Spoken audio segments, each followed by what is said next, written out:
À savoir que pour démarrer un moteur thermique, il faut que l'hélice soit calée correctement. Donc je vais vous faire voir comment caler l'hélice correctement. C'est pas très compliqué. Là je l'enlève.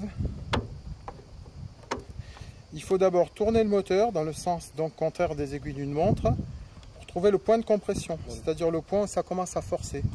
C'est ici. On va mettre l'hélice de manière horizontale au niveau de ce point de compression. Ensuite, on remet l'écrou, enfin la rondelle et ensuite l'écrou. Et on va visser, on vérifie qu'on soit toujours au début du point de compression et on va serrer fortement. Pas comme un bœuf quand même, mais quand même il faut que ce soit bien serré. Pourquoi? La première chose, c'est que lorsque vous allez faire votre geste de démarrage, vous allez passer la compression à peu près à cet endroit-là, c'est-à-dire le mouvement du bras qui est comme ça, on tire vers soi, on peut l'accompagner avec le poignet, c'est là où on a le plus de force en fait, hein, pour brasser un moteur. Si jamais l'hélice était là, on finirait là. On peut taper dans le ventre, hein, pour ceux qui en ont un peu.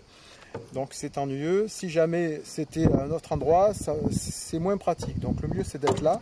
Le second avantage, c'est que si jamais le moteur vient à caler en vol, le vent relatif va caler l'hélice à l'horizontale. Ce qui fait que lorsque vous allez atterrir, ça évitera que l'hélice se plante au sol, casse ou fasse faire un cheval de bois à l'avion. Donc c'est le meilleur système, aussi bien pour lancer le moteur que pour sauvegarder l'hélice en cas de calage moteur.